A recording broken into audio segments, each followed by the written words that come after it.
on va dire, professeurs d'université en philosophie ou autre, et de leur demander si, à leur avis, d'après leur expérience, d'après ma petite expérience aussi académique, est-ce que ça a un sens? Est-ce que ça semble pertinent dans un parcours académique de n'étudier qu'un seul penseur ou qu'un seul maître de la philosophie, hein, donc, et c'est là où on peut se poser quand même des questions. Il faudra voir, on est d'accord. Moi, c'est pareil, Hein, donc, ça m'interroge. Ça m'interroge. Connaissant le personnage et son niveau que je qualifierais de médiocre, hein, par rapport à ce qu'on a pu déjà écouter de ses discours, franchement, Fétiche, ça me pose question. Je m'interroge. On va continuer, Judoka. Ça nous pose tous question. Hein. Moi, j'étais un peu surpris.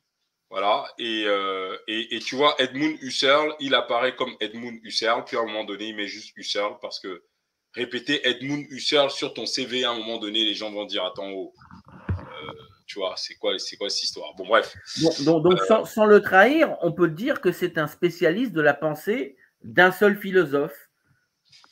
Alors après, Bethany nous dit que c'est plutôt normal. En thèse, on a tendance à approfondir les idées abordées en master. Donc c'est un peu normal que les choses se suivent. Bon, pourquoi pas. Mais bon, en même temps, honnêtement, moi j'ai pas de parcours académique, donc je suis vraiment un cancre. Hein. Mais bon, ça peut surprendre. On continue. De l'État. Son Excellence, le professeur Faustin Archange Touadéra. C'est un message d'alerte qui est valable pour lui, sa santé, sa vie, sa sécurité. Alors, moi, c'est un message d'alerte qui est valable pour lui, sa santé, sa vie et sa sécurité.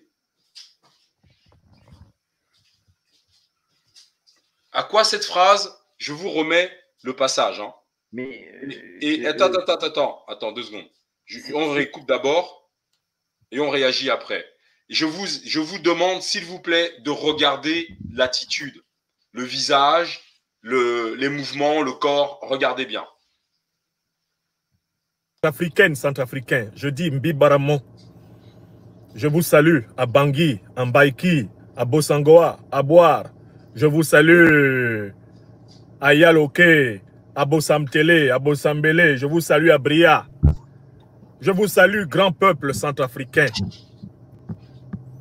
Je voudrais, en ce début de soirée, du lundi 27 juin 2022, adresser un message d'alerte fraternelle au président de la République centrafricaine, chef de l'État, son Excellence, le professeur Faustin Archange Touadéra.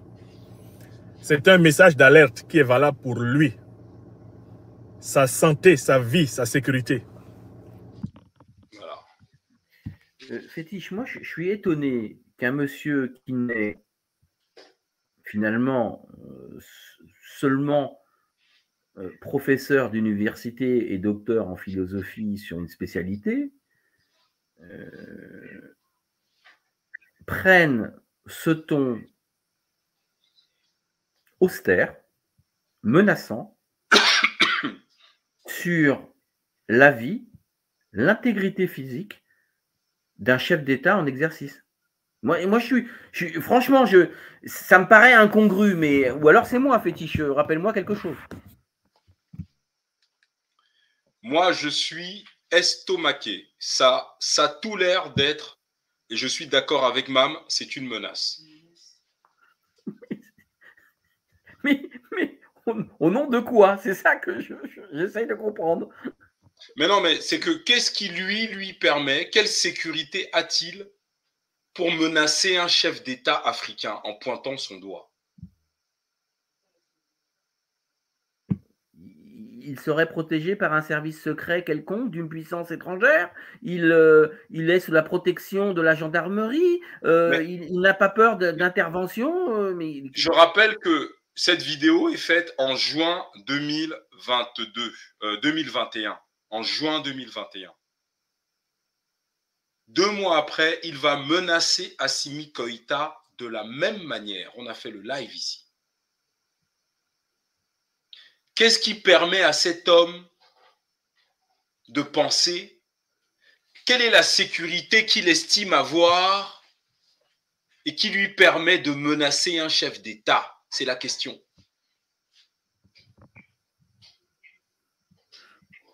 Moi, en tout cas, fétiche, du haut de ce que l'on fait des fétiches de guerre, nous ne sommes jamais permis, parce que nous n'en avons pas la couverture, nous ne sommes pas protégés par des services secrets, nous ne sommes pas financés de manière suffisante pour avoir des services d'ordre et ainsi de suite. Nous n'avons jamais, de façon directe ou indirecte, menacé directement à la vie et à l'existence d'un président en exercice. Non, mais ça me viendrait même pas à l'esprit. Donc, je pose la question, qu'est-ce qui permet à un professeur de menacer un chef d'État en exercice en plus? Soyons sérieux, 2 minutes. Mais fétiche, il y a 2 solutions. Hein.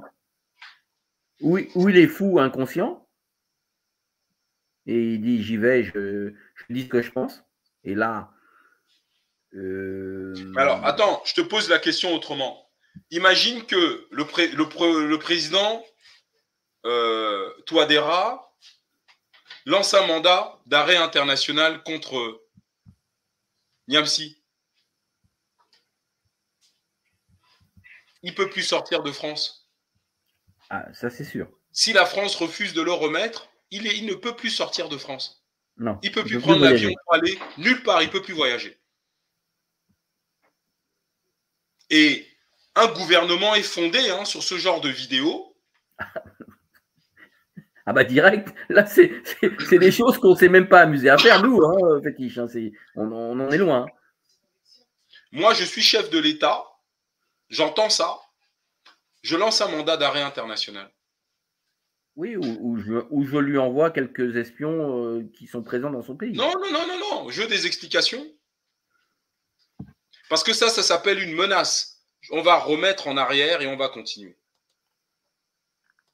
Centrafricain, je dis Mbibaramon.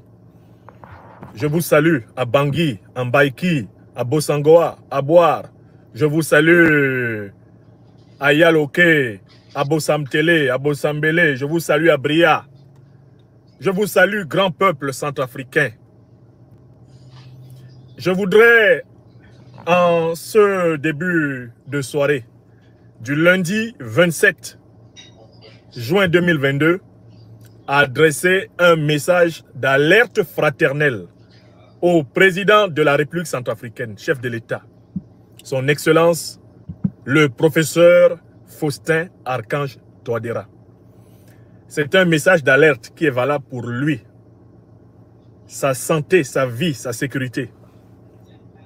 C'est un message d'alerte qui est utile pour le peuple centrafricain, sa santé, sa vie, sa sécurité. C'est un message d'alerte qui est utile pour l'Afrique des libertés. Ouais. Sa santé, sa vie, sa sécurité. Là, il a dit 2 fois. Santé, vie, sécurité. Mais qui peut se permettre de menacer la santé de quelqu'un? Il veut l'empoisonner au polonium, faire une descente de quelque chose? Il a dit. Donc sa vie, ça veut dire que sa vie, ça peut être sa famille. Et sa sécurité. Sa sécurité, c'est directement ses déplacements. Ne sont pas sécures. Moi, ou alors ce gars est un mégalomane, ou alors il faut le prendre au sérieux. Mais il y a quelque chose qui ne tourne pas rond dans ces éléments-là. Non, il est à l'aise. Il est à l'aise parce que Parce qu'il y a eu des milliers de morts en Côte d'Ivoire et il était dans le dossier. Il est le soutien de Guillaume Soro. Il a contribué à l'installation d'Alassane Dramane Ouattara en Côte d'Ivoire. D'accord? Et on va avoir quelques vidéos tout à l'heure. Et aujourd'hui, évidemment, il est contre Ouattara. Il a insulté Assimi Goïta 2 mois après cette vidéo. Et aujourd'hui, il soutient la transition malienne. Voilà. Vous voyez, demain, il sera pro le président. Le président Touadéra n'a pas le niveau de sécurité que peut avoir le président Assimi Goïta. Donc, les menaces sont ouvertes sur sur la Centrafrique. Qui aurait intérêt à tenir de tels propos, de telles menaces? Ça sert les intérêts de qui de tenir de tels propos? C'est ça le truc. À qui cela sert les intérêts? Comment peut-il tenir de tels propos?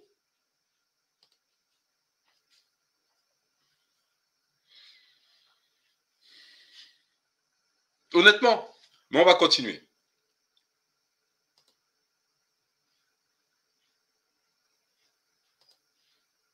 Du lundi 27 juin 2022, Voilà. a adressé un message d'alerte fraternelle au président de la République centrafricaine, chef de l'État, son Excellence, le professeur Faustin Archange Touadéra.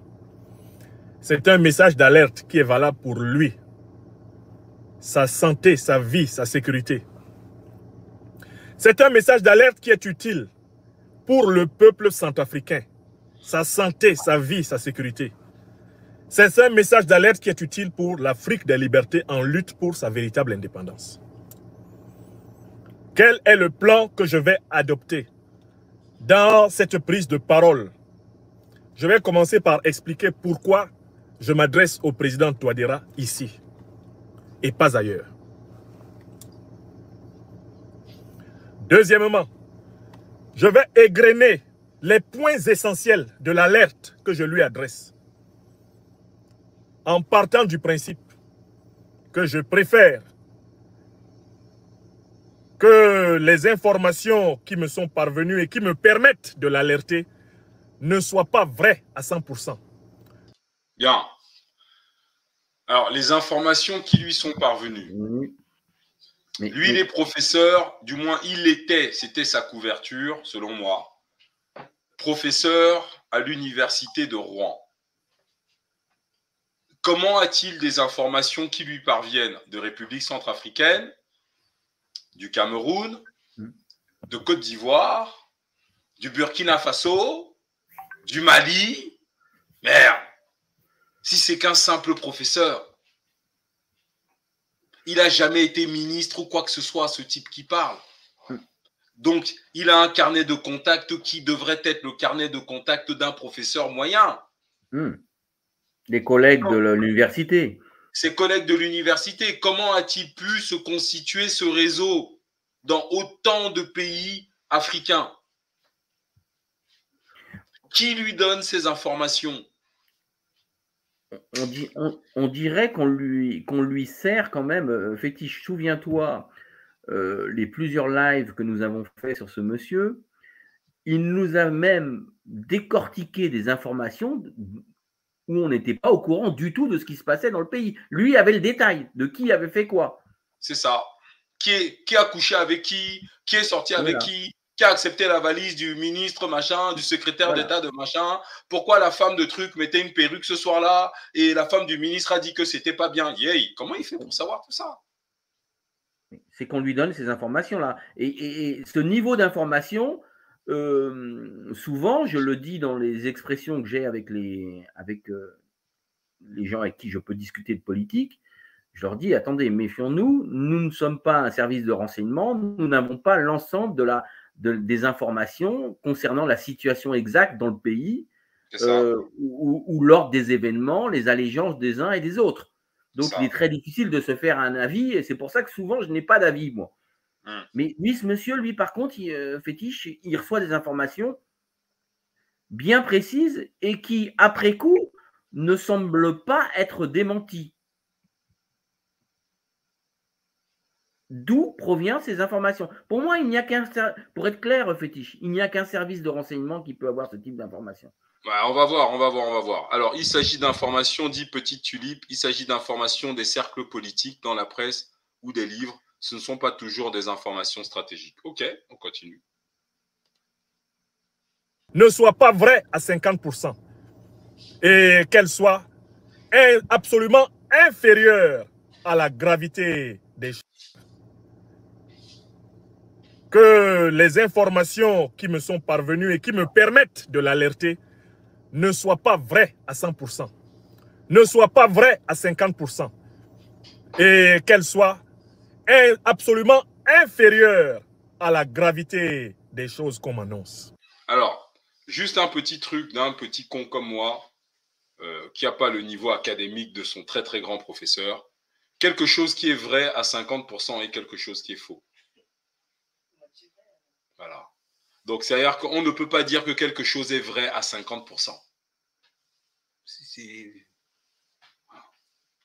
Vous voyez, ça n'a aucun sens. Mais bon, c'est lui, le très très grand professeur. On continue.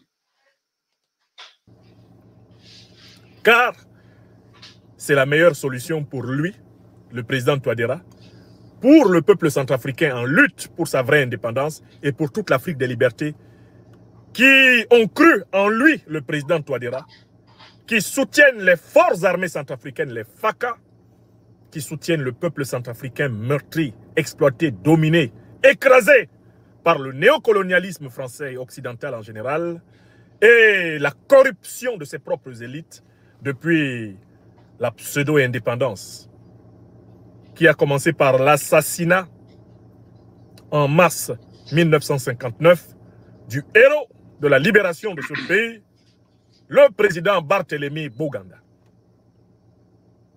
Enfin, je vais conclure pour suggérer au président Faustin-Archange Touadéra des pistes de solutions pour sauver une situation qui est en train de déraper. Alors, c'est, j'allais dire, c'est le concours des melons. C'est-à-dire, c'est celui qui a le plus gros melon. Honnêtement, soyons sérieux 2 minutes. Tu n'as jamais exercé de fonction, ne serait-ce que ministérielle. Qu'est-ce qui, dans son parcours à ce type, lui laisse penser qu'il est en mesure intellectuellement de donner des conseils à un président de la République? Il n'a jamais été, c'est-à-dire il n'a jamais eu de fonction dans aucun État, l'homme qui est là. Qu'est-ce qui, d'après vous, le persuade qu'il est armé intellectuellement pour parler à un chef d'État? Au vu de ses yeux, Fétiche, je dirais qu'il n'y a que lui qui est persuadé. Hein. Oui, c'est ça. Oui, son visage, j'aime pas. En fait, tout est coquin chez cet homme. Tout est coquin. Voilà. Enfin, je sais pas. Moi, c'est ce que ça m'inspire. Hein. Après, chacun son truc. Mais c'est vraiment là, c'est comme si moi je faisais des vidéos, n'importe qui d'entre vous sur le YouTube. Oui, vraiment, tu sais, je mets de la musique avant pour qu'on se retrouve dans une ambiance un peu pastorale. Et puis j'ai un espèce de discours prophétique. Je montre le doigt et tout. Mais ça, c'est quoi ça? Et en plus de ça, je donne des conseils à un chef d'État. Voilà. Vous voyez, avec le petit sourire coquin, le petit rictus. Moi, en tout cas, Fétiche, il y a quelque chose que dont je suis certain. Cette petite roulée-boulée, ces petites aires supérieures en locodermie hein, chez les Blancs, hein, lui, il se fait déchirer. Hein. Il passe pas le quart d'heure. Hein. Ouais. Et il se plaignait d'avoir été ostracisé.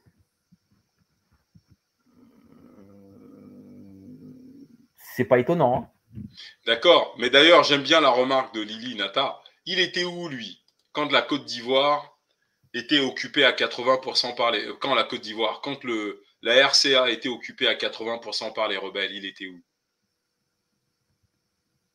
Qu'est-ce qu'il disait? Enfin, il était à Rouen, tranquille, à l'université. Bien. Ok, on continue.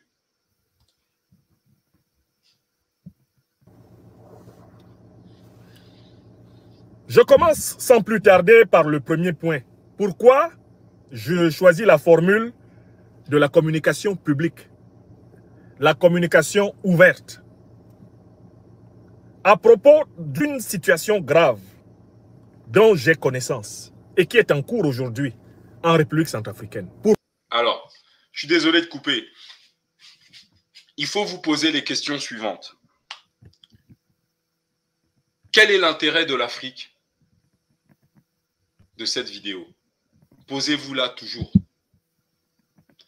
Quel est l'intérêt pour le peuple africain, en général, que ces propos soient tenus? Quel est l'intérêt pour le président Touadéra que cet homme tienne ses propos? Quel est l'intérêt pour l'unité de la RCA que cet homme tienne ses propos? C'est ça qu'il faut vous poser comme question. À qui ces propos profitent? Est-ce que ce sont des propos qui tendent à unir et à renforcer la conscience africaine, ou est-ce que ce sont des propos qui tendent à désunir l'Afrique? C'est ça qu'il faut c'est ces questions que vous devez vous poser. C'est ça, avoir l'esprit critique. On continue.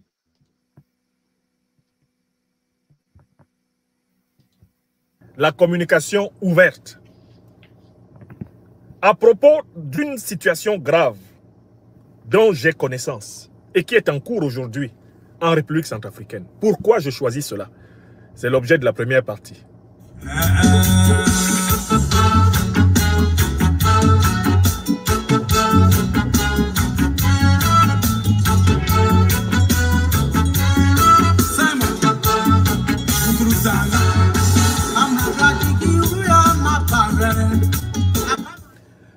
Ouais, magnifique, hein.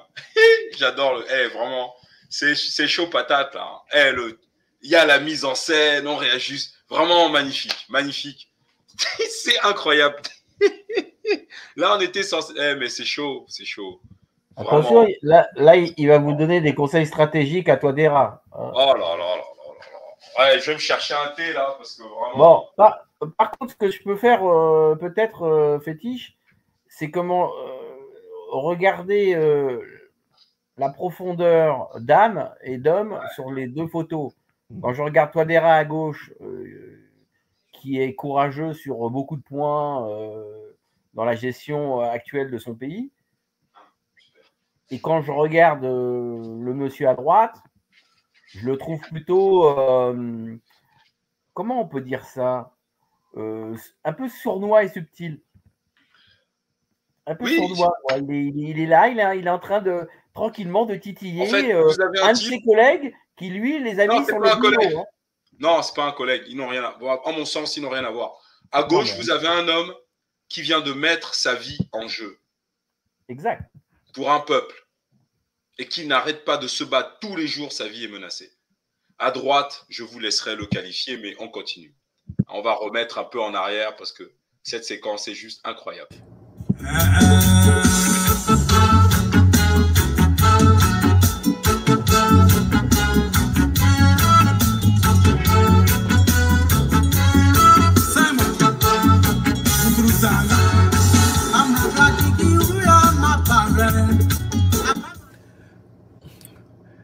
Nous sommes aujourd'hui le 27 juin 2022. Je dois informer clairement le peuple centrafricain et informer clairement l'opinion africaine et l'opinion mondiale que moi, je n'ai jamais communiqué directement avec le président Faustin-Archange Touadéra. Je ne lui ai jamais parlé au téléphone. Il ne m'a jamais parlé au téléphone. Je ne l'ai jamais rencontré. Il ne m'a jamais rencontré. Je continue. Je ne lui ai jamais rien demandé pour moi. Il ne m'a jamais rien proposé de sa part pour moi. Il faut que ce soit clair. Si quelqu'un, sur cette terre des hommes, a la preuve du contraire, il faudra simplement qu'il le prouve et qu'il me fasse honte sous la présente vidéo. Bien. Fétiche, Ouais. tu as dit une exactitude que nous devons corriger. Tu avais dit que c'était un discours qui était tenu le 22 juin 2021. Il vient de le redire, c'est 2022. Hein. Ah, c'est voilà. 2022? Donc, voilà, 2022, juin 2022. Ah, ok. Donc, c'est cette année. D'accord. C'est cette année. Donc, c'est cette année. Et je dirais même que c'est encore plus grave. Hein, parce que... ok. Encore, moi, je trouve que la temporalité de son intervention est encore plus grave. Je suis d'accord. Alors, attends. C'est dommage.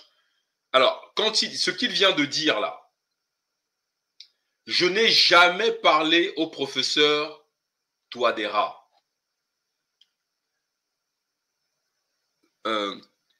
En fait, Judoka t'a gâché la séquence parce qu'il fallait qu'on réagisse à la séquence. Tu vois, là, je vais être obligé de la remettre en arrière parce que ton intervention qui était juste, tu l'as faite au mauvais moment, en fait. Parce que là, oui, tu vois, je suis obligé de remettre la séquence en arrière pour que tout le monde puisse réagir à la question que j'ai envisagé de poser. Clairement le peuple centrafricain et informer clairement l'opinion africaine et l'opinion mondiale que moi, je n'ai jamais communiqué directement avec le président Faustin-Archange Touadéra. Je ne lui ai jamais parlé au téléphone. Il ne m'a jamais parlé au téléphone. Je ne l'ai jamais rencontré. Il ne m'a jamais rencontré. Je continue. Je ne lui ai jamais rien demandé pour moi. Il ne m'a jamais rien proposé de sa part pour moi. Bien. Qu'est-ce que cette séquence signifie? Merci, s'il vous plaît, pour vos réactions. Qu'est-ce que cette séquence signifie ou peut signifier?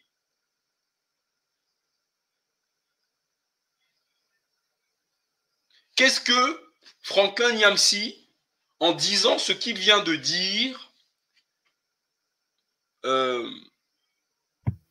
qu'est-ce qu'il recherche finalement dans ce qu'il vient de dire? Quel est l'objectif de ses propos? Il voudrait nous faire croire que, excusez-moi l'expression, ce bouffon africain serait à la même hauteur et un interlocuteur privilégié de l'ensemble de d'autres chefs d'État africains. Non, c'est pas ça, je pense. Je crois que je suis pas d'accord. Alors, c'est vrai que son propos, intellectuellement, il sous-entend qu'il serait en mesure intellectuellement de parler. En gros, il se met à la hauteur intellectuelle du président Touadéra. Mais qu'est-ce qu'il veut dans son assertion?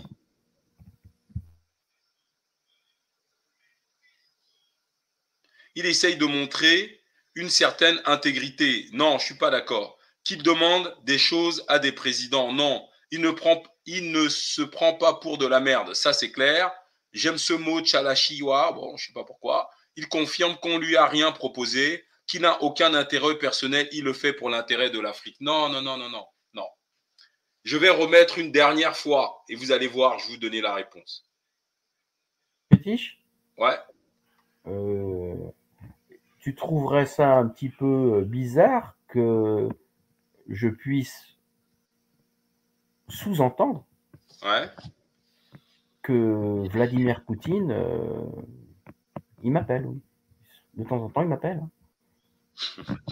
Non, mais je veux dire, là, on est pareil, on est au même niveau. Ouais. Il m'appelle. C'est un truc de fou. Donc, nous allons reprendre la séquence.